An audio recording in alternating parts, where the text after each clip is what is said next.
উপস্থিত আছেন বিকাশ দেববর্মা মাননীয় মন্ত্রী উপজাতি কল্যাণ দপ্তর, শ্রীমতী শান্তনা চাকমা মাননীয় মন্ত্রী শিল্প ও বাণিজ্য দপ্তর, আমাদের ভারতীয় জনতা পার্টির প্রদেশ কমিটির সহসভাপতি শ্রী তাপস ভট্টাচার্য মহোদয়, আমাদের ভারতীয় জনতা পার্টির প্রদেশ কমিটির সাধারণ সম্পাদক শ্রী বিপিন দেববর্মা, অন্যান্য অতিথিরা এবং যারা নবাগতরা আজকে আমাদের ভারতীয় জনতা পার্টিতে যোগদান করছে, আমি প্রত্যেককে আন্তরিকভাবে অভিনন্দন এবং শুভেচ্ছা জানাচ্ছি।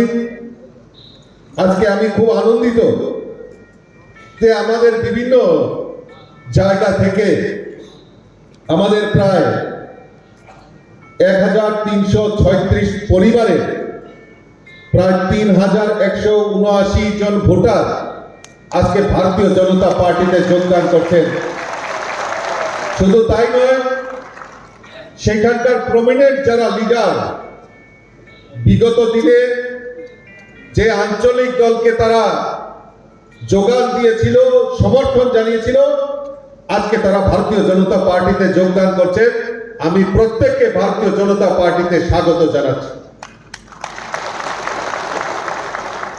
বন্ধুগণ, গতকালকে সোশ্যাল মিডিয়ায় হঠাৎ করে একটা পোস্ট দেখতে পেলাম।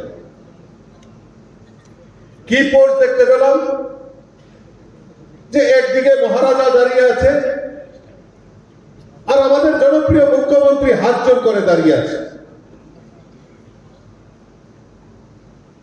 আমি জানাই, আমি বলি, যারা এই সোশ্যাল মিডিয়ার প্ল্যাটফর্ম ব্যবহার করে এই জিনিসটা করেছেন, আইনের পথে চলবে, সেটা বড় জিনিস নয়। কিন্তু আমি কালকেই সিদ্ধান্ত নিয়েছি, কালকেই আমি ভেবে নিয়েছি যে ত্রিপুরা রাজ্যের জনজাতি ভাই বোনেরা কেউ এটা ভালো চোখে মেনে নেননি। তার সদুত্তর 2026-এর এডিসি নির্বাচনে জমা দেওয়ার জন্য আজকে প্রস্তুত হয়ে গেছে। এ কোন শিষ্টাচার? এ কোন শিষ্টাচার? আমরা বড় বড় মাইকে কথা বলবো, শিষ্টাচারের কথা বলবো, আমরা জনজাতিদের রেগুলেশনের কথা বলবো, আর আমরা এদিকে আমরা জনজাতিদের বোকা বানিয়ে রাজনীতি করার প্রয়াস করব। এইরকম রাজনীতি তো ত্রিপুরা রাজ্যের মানুষ বিশ্বাস করে না। এই নোংরা রাজনীতি ত্রিপুরা রাজ্যের মানুষ, আর বিশেষ করে আমার জনজাতি ভাইয়েরা বোনেরা, কেউ তা ভালো চোখে নেননি। তার জবাব আমরা এই যে 26-এ এডিসি নির্বাচন তাতে দেওয়ার জন্য আজকে আমরা এই শুরুয়াত হয়ে গেছে। অতদিন মনে করেছিলাম যে হবে হবে কিছু হবে, লাস্ট পেরেক যদি পুঁতে থাকে, এই গতকালকে সোশ্যাল মিডিয়া তার এই যে তার বক্তব্যের মাধ্যমে সেটা প্রমাণ করে দিয়েছে। আমরা ভারতীয় জনতা পার্টি, এখানে আমাদের মন্ত্রী থেকে শুরু করে আমাদের প্রাক্তন বিধায়ক, প্রাক্তন এমপি থেকে শুরু করে আমার পার্টির সমস্ত নেতৃত্বরা রয়েছেন। কই, আমরা তো কোন শিষ্টাচারের কোনোদিনও অভাব করিনি। আমরা তো বলিনি কোনোদিনও যে রাজনৈতিক প্ল্যাটফর্মে এসে শিষ্টাচারকে গুলিয়ে আমরা প্রচার প্রসার করব। আমরা তো কোনোদিনও করিনি। আমরা তো শিক্ষা দেয়নি। কেন আজকে হঠাৎ শিষ্টাচারের অভাব তৈরি হয়েছে এবং কারা করছে, তার পেছনে কারা? তাদেরকে ত্রিপুরা রাজ্যের মানুষ চিনতে কোনোদিনও ভুল করবে না। বন্ধুগণ, মায়া কান্না শুরু হয়ে গেছে, মায়া কান্না শুরু হয়ে গেছে, বিভিন্ন জায়গায় মায়া কান্না হচ্ছে। আমরা মায়া কান্না করতে পারি না। আমরা আমাদের সৎ সাহস রয়েছে, কারণ জনজাতি বিকাশের জন্য যদি কাজ করে থাকে তাহলে ভারতীয় জনতা পার্টি একমাত্র পার্টি মানুষের জন্য কাজ করে, জনজাতিদের জন্য কাজ করে। কেন্দ্রে নরেন্দ্র মোদীজি সরকার, রাজ্যে আমাদের মুখ্যমন্ত্রী ডক্টর মানিক সাহাজির নেতৃত্বের সরকার, এই ডাবল ইঞ্জিনের সরকার। আমরা বিশ্বাস করি এই ত্রিপুরা রাজ্যের উন্নয়নের পেছনে আমাদের জনজাতিদের বিকাশ করতে হবে। জনজাতিদের বিকাশের মাধ্যমে ত্রিপুরা রাজ্যের উন্নয়ন সম্ভব, সেই সংকল্প নিয়ে আমাদের সরকার কাজ করছে বন্ধুগণ। কমিউনিস্টের সময়, সিপিএম এর সময় আমরা স্লোগান শুনতাম, ইনকলাব জিন্দাবাদ, আমরা খাবো তোমরা বাদ। আমরা এই স্লোগান পরিবর্তন করেছি ভারতীয় জনতা পার্টি, এই ডাবল ইঞ্জিনের সরকার, কেন্দ্রে নরেন্দ্র মোদীজি সরকার, রাজ্যে মুখ্যমন্ত্রী প্রফেসর ডক্টর মানিক সাহাজির নেতৃত্বের সরকার। সবকা সাথ, সবকা বিকাশ, সবকা বিশ্বাস আর সবকা প্রয়াস নিয়ে ভারতীয় জনতা পার্টির এই ডাবল ইঞ্জিনের সরকার ত্রিপুরা রাজ্যের জাতি জনজাতি সকল অংশের মানুষের কল্যাণের যদি কাজ করে থাকে আমাদের এই ডাবল ইঞ্জিনের সরকার। তাই আত্মবিশ্বাসের সঙ্গে আমরা বলতে পারি, মাননীয় মুখ্যমন্ত্রী গত 2 দিন ধরে আপনারা দেখেছেন, মাননীয় মুখ্যমন্ত্রী বলছেন যে 28 ভারতীয় জনতা পার্টির সরকার আমরা এডিসিতে দখল করব, সেই সংকল্প নিয়ে কাজ করছে বন্ধুগণ। কারণ আমাদের কাছে আত্মবিশ্বাস রয়েছে, আমরা বিশ্বাস করি যে মানুষের জন্য আমরা কাজ করছি। আজকে নতুন করে স্লোগান উঠছে যে জনজাতি মুখ্যমন্ত্রী চাই, জনজাতি মুখ্যমন্ত্রী করতে হবে। আরে আমরাও তো চাই জনজাতি মুখ্যমন্ত্রী হোক। আমরা কি কোনোদিনও পিছিয়ে রয়েছি? এই ত্রিপুরা রাজ্যে সবার অধিকার রয়েছে, গণতান্ত্রিক অধিকার রয়েছে। মানুষ ঠিক করবে কে মুখ্যমন্ত্রী হবে, তার কাজ ঠিক করবে যে কে ত্রিপুরা রাজ্যের মুখ্যমন্ত্রী, কে পরিচালনা করবে। ত্রিপুরা রাজ্যে তো আমরা পরীক্ষিত, ত্রিপুরা রাজ্যের জনজাতি মুখ্যমন্ত্রী হয়নি, ত্রিপুরা রাজ্যে উপমুখ্যমন্ত্রী হয়নি জনজাতি। যদি কাজ করে থাকে তাহলে ভারতীয় জনতা পার্টি কাজ করেছে। আজকে গত পরশুদিন আমরা সিদ্ধান্ত নিয়েছি, আমাদের স্পিকার, ত্রিপুরা বিধানসভার স্পিকার বিশ্ববন্ধু সেনের প্রয়াত হয়েছেন, আপনারা সবাই জানেন। আমরা সিদ্ধান্ত নিয়েছি ভারতীয় জনতা পার্টি যে আমাদের এই ত্রিপুরা বিধানসভার যিনি স্পিকার হবে রামপদ জমাতিয়াকে আমরা একজন জনজাতিকে ত্রিপুরা বিধানসভার অধ্যক্ষ আমরা বানিয়েছি। যদি করে থাকি ভারতীয় জনতা পার্টি করেছে। আজকে আমরা সৌভাগ্যবান, ত্রিপুরা রাজ্যের উপমুখ্যমন্ত্রী জিষ্ণু দেববর্মা তেলেঙ্গানার মতো বড় শহরে গভর্নর হিসেবে দায়িত্ব পালন করেছে। আজকে ভারতবর্ষের দ্বিতীয় যে বৃহত্তর শহর মহারাষ্ট্রের মতো জায়গায় আমাদের ত্রিপুরা রাজ্যের ভূমিপুত্র জিষ্ণু দেববর্মাকে গভর্নর যদি বানিয়ে থাকে তাহলে ভারতীয় জনতা পার্টি বানিয়েছে। কই একবারও তো বলেনি থানসা বলে, আর গ্রেটার ত্রিপুরা, আলাদা ত্রিপুরা আর স্বাধীন ত্রিপুরার নাম করে এই ত্রিপুরা রাজ্যের জনজাতিদের বুকা বানিয়ে রাজনীতি করা যায় না। ভারতীয় জনতা পার্টি ডায়লগে বিশ্বাস করে না, ভারতীয় জনতা পার্টি কাজে বিশ্বাস করে। এই কমিউনিস্টের সময় এই ত্রিপুরা রাজ্যকে, জনজাতি অংশের মানুষকে বিভ্রান্ত করে, তাদের বিপথে পরিচালিত করে, তাদের রাজনৈতিক স্বার্থকে চরিতার্থ করার জন্য তারা রাজনীতি করেছে। নিশ্চয়ই আপনারা ভুলে যাননি, আমরা কেউ ভুলে যাইনি 1980 সনের জুনের দাঙ্গা। পাহাড়ি বাঙালির মধ্যে বিভেদ তৈরি করে এই রাজ্যকে স্বৈরতন্ত্রীর হাতে তুলে দেওয়ার প্রয়াস কমিউনিস্টের সময়, সেই 1980 সনের জুনের দাঙ্গা আমরা নিশ্চয়ই ভুলে যাইনি। পাহাড়ি বাঙালির মধ্যে বিভেদ তৈরি করে এই রাজ্যে কমিউনিস্টরা রাজত্ব করেছে।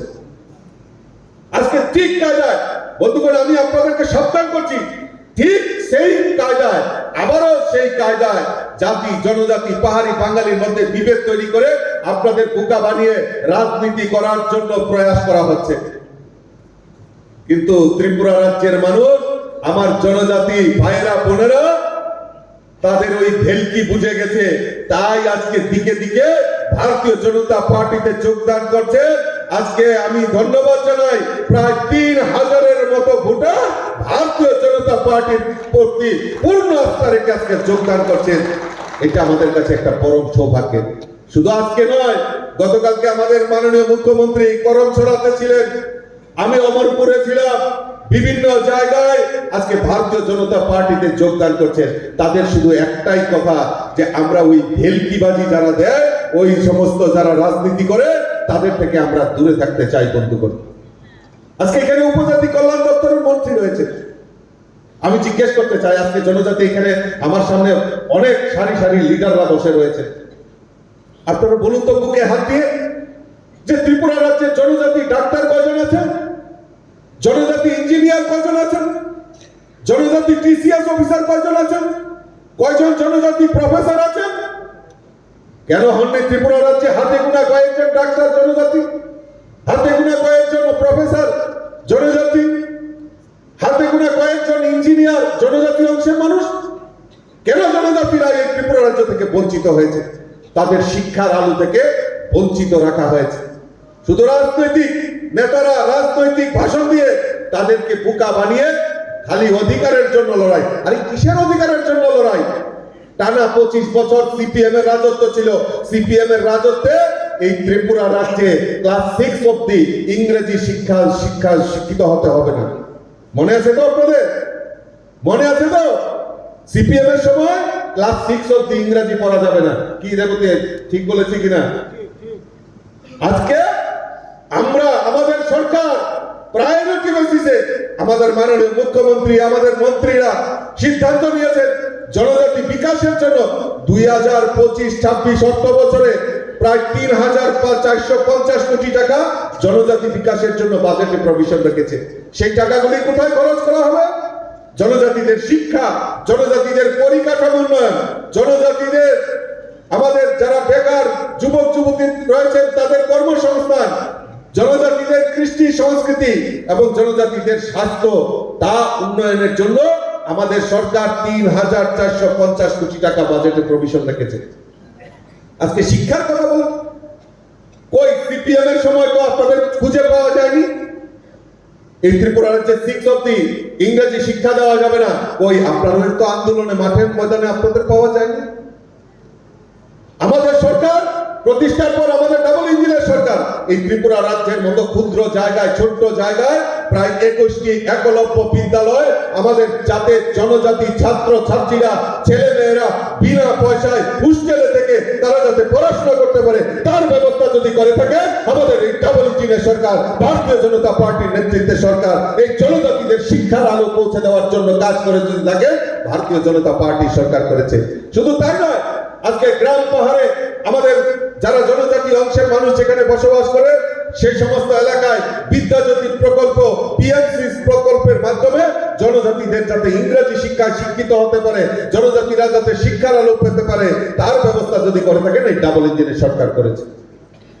বন্ধুগণ, আমি বক্তব্য বেশি দীর্ঘায়িত করব না, কারণ মাননীয় মুখ্যমন্ত্রী আপনাদের সামনে বিস্তারিত তুলে ধরবেন, তারপর যোগদান সভা হবে। আমি শুধু আপনাদের কাছে আবেদন রাখবো, ভারতীয় জনতা পার্টি হিংসাতে বিশ্বাস করে না। আমি জানি এই ত্রিপুরা রাজ্যে আমাদের সরকারের মূল প্রায়োরিটি, একটা রাজ্য যদি ডেভেলপমেন্ট করতে হয় তাহলে সবচেয়ে বড় প্রায়োরিটি যেটা হলো ত্রিপুরা রাজ্যের আইন শৃঙ্খলা। আমি মাননীয় মুখ্যমন্ত্রীকে ধন্যবাদ জানাবো যে উনার পদক্ষেপে আমাদের সরকার সবচেয়ে বেশি যদি প্রায়োরিটি দিয়ে থাকে সেটা হলো আমাদের ল অ্যান্ড অর্ডার, আইন শৃঙ্খলা।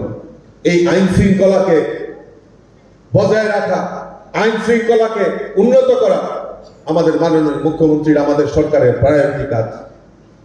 আর আমরা দেখছি দিকে দিকে যে আমাদের একটা অশান্তির বাতাবরণ ত্রিপুরা রাজ্যে তৈরি করার একটা প্রয়াস করা হচ্ছে। ভারতীয় জনতা পার্টির কার্যকর্তাদের মারতে হবে, মোদীজির মন কি বাত অনুষ্ঠানে আমাদের কার্যকর্তাদের মারতে হবে। আমরা বলে দিচ্ছি, আমরা ভারতীয় জনতা পার্টিতে হিংসাতে বিশ্বাস করি না। এখানে বিপিন দেববর্মা রয়েছেন, রেবতী ত্রিপুরা রয়েছে, শান্তনা রয়েছে, বিকাশ দেববর্মা রয়েছে। আমরা কোনোদিনও আমরা মিটিংয়ে আমাদের কার্যকর্তাদের যাতে এই সন্ত্রাস যাতে না করে আমরা কোনোদিনও তাদেরকে সলা পরামর্শ দিই না। আমরা কোনোদিনও মারের বদলা মার হোক আমরা চাই না। কিন্তু তবে একটা জিনিস, ভারতীয় জনতা পার্টির কার্যকর্তাদের উপর যদি আক্রমণ হয়, ভারতীয় জনতা পার্টির সভাপতি হিসেবে কথা দিচ্ছি, কাউকে রেহাই করা হবে না, কাউকে রেহাই করা হবে না।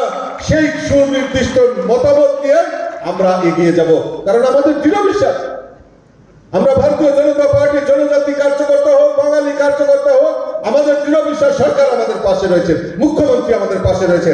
আর সবচেয়ে বড় জিনিস, দিল্লিতে আমাদের 56 ইঞ্চিওয়ালা আমাদের দেশের প্রধানমন্ত্রী নরেন্দ্র মোদীজি আমার রয়েছেন, আমাদের পেছনে রয়েছেন। তাহলে আমাদের ভয় কিসের? আমি বলবো আমাদের যারা আজকে যোগদান করেছেন, কালকে থেকে হয়তো হুমকি ধমকি অনেক কিছু আপনাদেরকে বলা হবে, আপনাদেরকে করা হবে। जो डर गया वो मर गया। তো কাজেই ভয় নেই, আমরা ভারতীয় জনতা পার্টি আপনাদের পেছনে রয়েছি, মাননীয় মুখ্যমন্ত্রী আপনাদের পাশে রয়েছে, মাননীয় বিকাশ দেববর্মা, রেবতী ত্রিপুরা, শান্তনা চাকমা, পুরো পার্টি আপনাদের পেছনে রয়েছে। কাজেই হুমকি ধমকি দিয়ে বিজেপি কে রুকা যায় না, সেই সংকল্প নিয়ে আপনারা কাজ করবেন বন্ধুগণ। আমি আমার আলোচনা আর বেশি দীর্ঘায়িত করছি না, আমি শুধু একটাই আপনাদের কাছে আবেদন রাখবো যে তৈরি হন প্রকৃত ভারতীয় জনতা পার্টি, প্রকৃত যে জনজাতিদের বিকাশ, এই ত্রিপুরা রাজ্যকে এক ত্রিপুরা শ্রেষ্ঠ ত্রিপুরা করতে হবে। আমাদের মুখ্যমন্ত্রীর সংকল্প যে এক ত্রিপুরা শ্রেষ্ঠ ত্রিপুরা, এবং আমাদের দেশের প্রধানমন্ত্রীর যে স্বপ্ন এক ভারত শ্রেষ্ঠ ভারত, তো এক ত্রিপুরা শ্রেষ্ঠ ত্রিপুরা, এক ভারত শ্রেষ্ঠ ভারত করার লক্ষ্যে জাতি জনজাতি সকল অংশের মানুষকে একত্রিত করে আমরা এই ত্রিপুরা রাজ্যকে সমৃদ্ধশালী করব। আর সারা ভারতবর্ষের মধ্যে ত্রিপুরা রাজ্য সবচেয়ে বেশি সমৃদ্ধশালী হবে, সেই সংকল্প নিয়ে আমাদেরকে কাজ করতে হবে। এই কথাগুলি বলে আমি যারা আজকে নতুন আমাদের পার্টিতে যোগদান করছে, আমি প্রত্যেককে স্বাগত জানিয়ে সকলকে আবারও আন্তরিক অভিনন্দন জানিয়ে আমার কথা বলা শেষ করছি। বন্দে মাতরম, ভারত মাতা কি জয়, যতন হাম্বাই।